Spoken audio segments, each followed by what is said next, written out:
morning, YouTube. So today we are putting up a tower. This is actually a repurposed tower. It came off of one of the local volunteer fire departments. They're going to all digital on their radios, and so they're getting rid of some of their older radio stuff. So naturally, when one of our sister fire departments called us and said, hey, you know anybody who needs this tower, I jumped on it. So we're going to put up, it's a 25-foot tower. Then we've got a mast we're going to stick on there, and we're going to stick our VHF UHF antenna to start with on the top of it. So I got that cup of joe. Let's get our ham radio game on and let's go.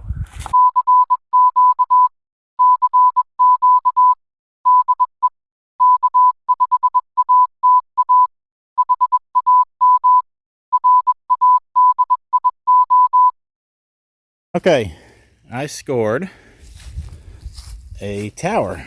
Got this off of one of the old fire department radios, not at my station, at a different one that they decommissioned.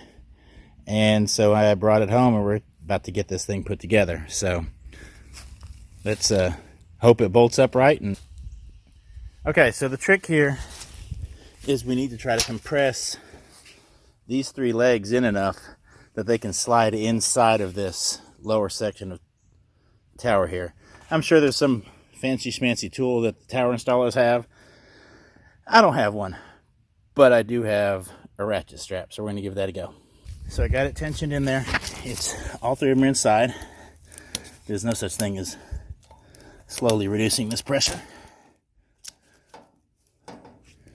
And looks like we're all in. Let's see if we can get her bolted up.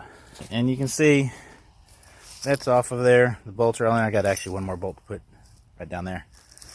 And we are about to cinch it all up. One thing I am going to do, since this has been sitting for a while, it's been sitting in pieces. My wife has been on me to get it out of the yard, so it's a good excuse to get it up. Go through, if you're going to do something like this, and make sure you double check and make sure everything is cinched up, because you don't want to put it up there and have something flopping around in the wind. So I said to make sure you go through and cinch them up. Just about every bolt attaching this lowest section to the second section right here was loose. And I'm actually missing a couple that I'll have to put back in.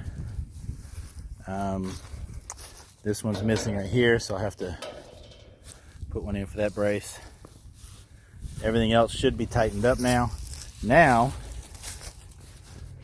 we are going to take this piece off of here. And I actually am considering putting a mast on here and just kind of clamping it to that, because I can rest the bottom of the mast down there. And that'll save me, I don't know, a couple feet.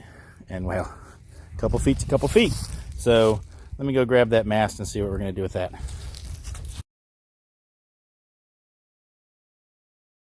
So I realized it didn't actually film any of the actual bits of trying to get it into the ground. Just to be honest with you, that was a tedious and difficult endeavor. What I ended up doing, obviously it was big, tall, and extremely heavy. Fell on my shoulder once. But what I ended up doing is I ended up putting the tower on top of this. It's actually like a ladder rack. I use it as a canoe rack on the back of the truck. And then I used this back one as a pivot point right here. And had my wife back the truck up, which was a dangerous thought considering, you know, her driving skill. And as she backed it up, I pivoted it down so that it landed in the hole. That was challenging to say the least.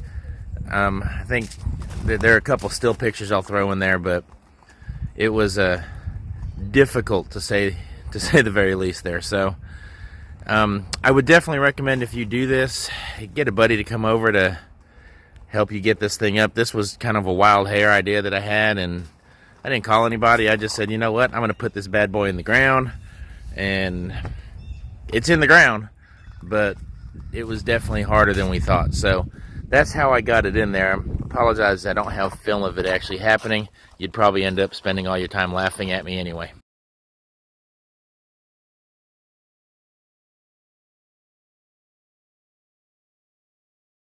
All right, and here it is in the ground. That hole's 2.5, 3 feet deep, something like that, full of concrete. Not done grounding everything out yet, but it's a work in progress still. It'll get there. But I've got the antenna. Got to finish tying that line in. Got the antenna. It sits, probably the end of it's about 50 feet up. And so we're going to do some testing and see where we can get with it. Okay, so the tower's up, and I now have a VHF, UHF antenna at about 50-ish or so feet.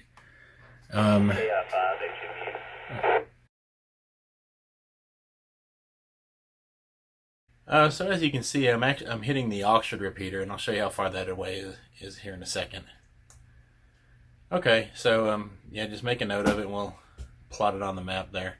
You actually got me in the middle of kind of distance testing to see how far we can get now that this antenna's at about 50 feet up there.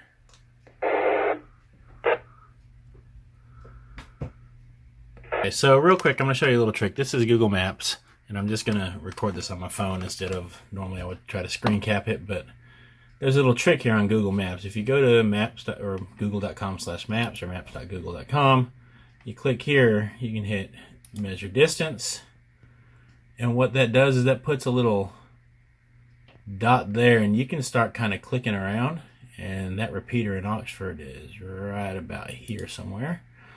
And you can see that trip was only 13.5 miles. It's not very far, but you know, you can kind of measure how far you're going. The next one we're going to try, pardon this loud beep, it's plugged into an external speaker. Alright.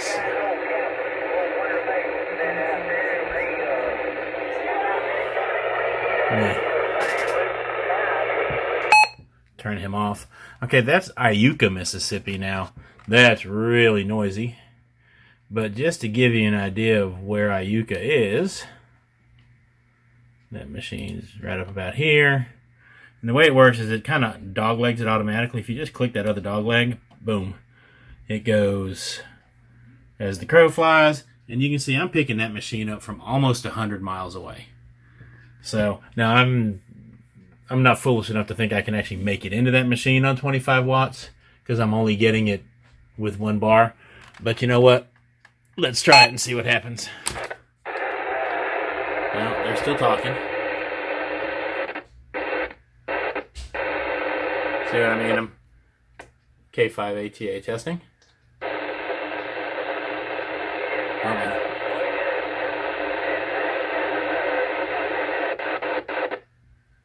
Yeah, I think he's still talking. I'm not going to get a word in edgewise anyway there. But anyway, I can now receive that repeater from 100 miles out. Let's see if we can find another place I can hit. So now we're going to try for Grenada, Mississippi.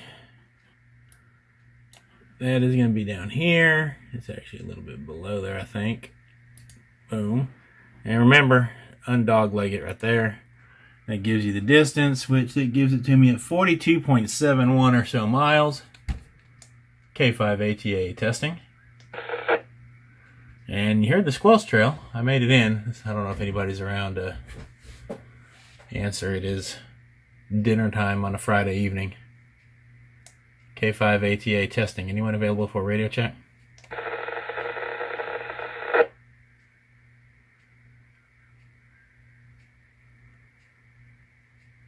Okay, doesn't look like anybody's there. They're all eating dinner. So here's the Amory repeater. We'll see how far Amory is in a second. K5 ATA testing. Anyone available for a radio check? Well, I can key it.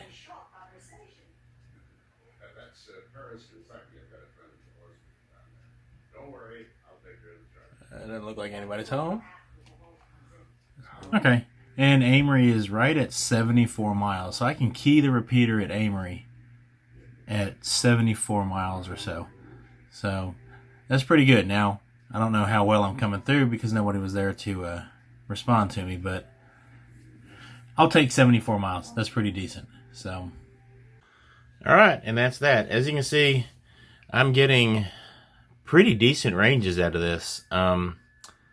Much better than I had before when it was just mounted on the old. Actually, it was mounted on the pipe mount for the old Dish Network thing. So definitely worth the effort. It was a good bit of work, and it was definitely a challenge putting it up already assembled like that. Took a little finagling and using of the truck canoe rack and then pivoting it down. Didn't get that part on video for you because, well, I was busy trying not to drop a huge tower. But anyway, that's that. So any questions or comments, comment below. If you'd hit like, we do appreciate it. It does help the algorithm out. And please subscribe. Y'all take care.